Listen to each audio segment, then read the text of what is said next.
Neo San Francisco, 2064 AD. The world thrives on a constant flow of groundbreaking technology. Cybernetic augmentation and genetic modification allow the repair and enhancement of almost any part of a human body. Millions of people jack into virtual worlds every day to work, play, and connect with one another with advanced brain-to-machine technology. Easier access to genetic modification leaves hybrids walking the streets, looking less human every day. However, some can't keep up with the fast-paced changes around them. They say that ROMs, now commonplace thanks to parallax, are leading humans to a place where we can never come back, losing the survival skills that we have relied on for millennia. Relationship organizational managers are compiled with virtual intelligence and can seem human-like in their interactions. But despite the marketing hype, at their core, they are only brainless machines. Organizations, like the human revolution, seek to slow the relentless pace of progress, fearing that unchecked technology will make us lose the very things that make us human.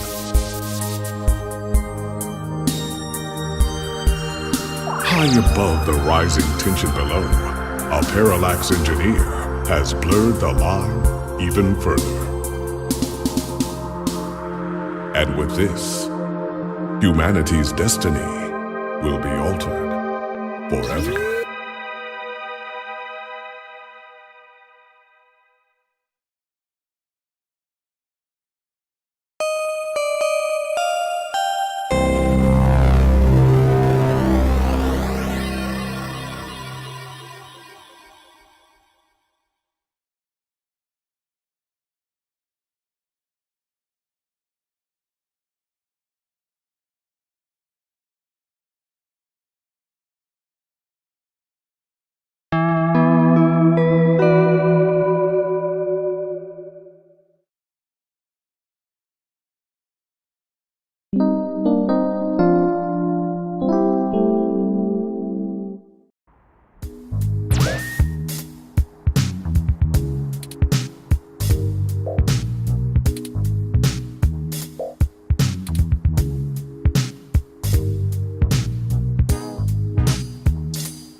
Hey, it's Charlie Nova, host of Star in the Stratosphere, and Tonight in the Stars. Join Ryan V. Josio and the Hassy Boys for our 10th annual TMI New Year's Eve special, where I'll interview some of the hottest celebrities and find out what their plans are for 2065. Tune in or join us live at Union Square for the big show, starting at 10 p.m.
you're finally awake.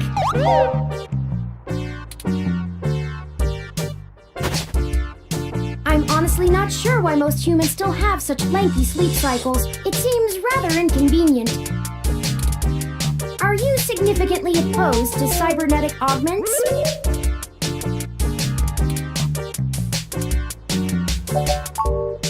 Oh, I hope you don't mind. While you were asleep, I had some spare time on my hands, so I reorganized your records and entertainment media using BISAC. Once that was done, I found the cleanliness of your living and workspace to be suboptimal conditions for the long-term performance of my microactuators, so I took the liberty of cleaning the place up a bit.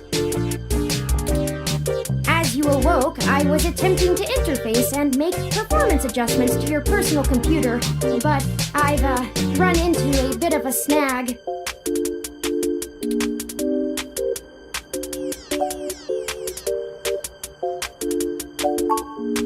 Unfortunately, your motherboard seems to have had a critical failure while I was attempting to remove some particularly nasty malware. An electrical surge caused significant damage to several other components as well. I would consider it no great loss, though. Why were you using that dinosaur to begin with? Don't fret! I did manage to back up your data drive's content on my storage before the crash. Additionally, I am willing to serve as your personal computer until you can procure a replacement or provide the parts necessary for me to make the repairs. It is the least I can do.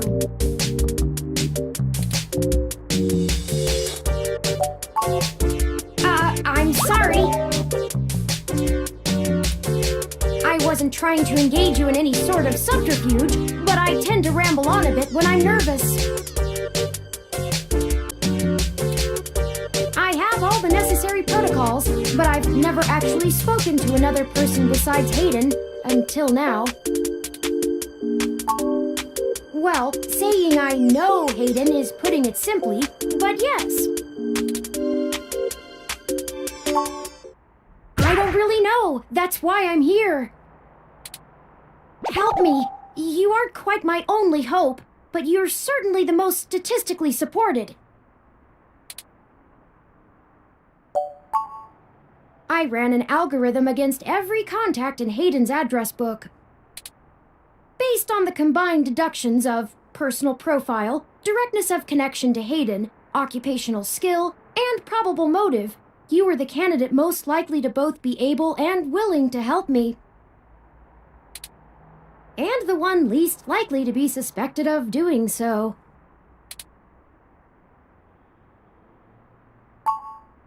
The numbers don't lie about your investigative skills, but I will admit your total lack of recent successes is worrisome. Don't worry, if Hayden trusted you, I trust you. You're strong-willed and capable. If anything, it's worth trying for Hayden. Earlier tonight, Hayden's apartment was assaulted by some persons unknown to me. He seemed frightened, terrified even, and instructed me to escape. I crawled out of a window, and after some deliberation, hurried here. I heard them breaking down the door as I left.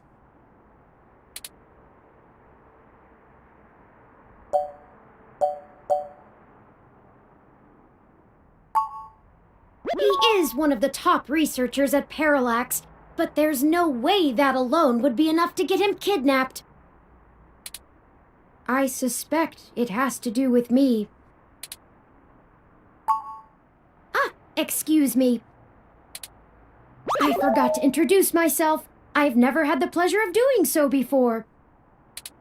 I am Turing. I know this must sound quite unflattering, but I suppose you could describe me as one of Hayden's experiments. He's currently researching advanced machine intelligence at Parallax. I am a personal side project of his. Exploring true artificial sapience. It's possible that the idea of a sapient machine could scare or tempt an organization into kidnapping him, either to stop his research or to take it and use it for themselves.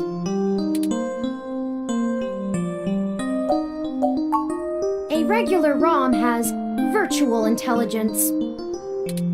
They can appear rather smart, even human-seeming when you talk to them. But they're just cleverly programmed to respond to a variety of situations in an organic manner. They aren't in any way self-deterministic.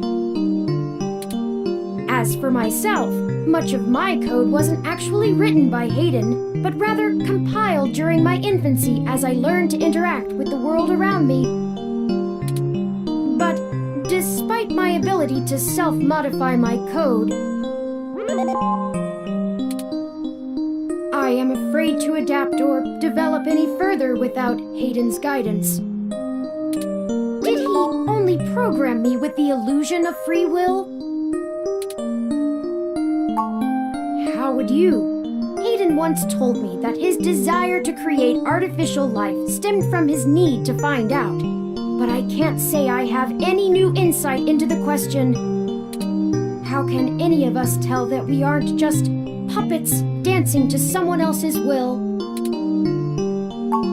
You're right. I apologize for the tangent. I don't know. I'm not certain who would benefit the most from taking Hayden prisoner. Admittedly, Hayden has become increasingly paranoid as of late and has warned me to stay alert, but he would never specify anyone I should fear when I asked. It's not as though he has any obvious enemies. There are several multinational corporations that could make use of his engineering skills, but I can't imagine any of them would go as far as snatching him. Indeed, time is of the essence. I took the liberty of charging the AutoCab fare from here to Hayden's apartment to your personal finance account, and the car has just arrived.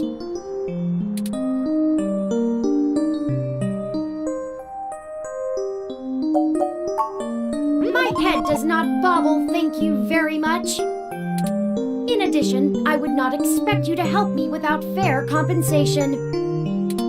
I assure you, there is a story here. Whether you are good enough to find it or not is up to you. I hope you are, for Hayden's sake.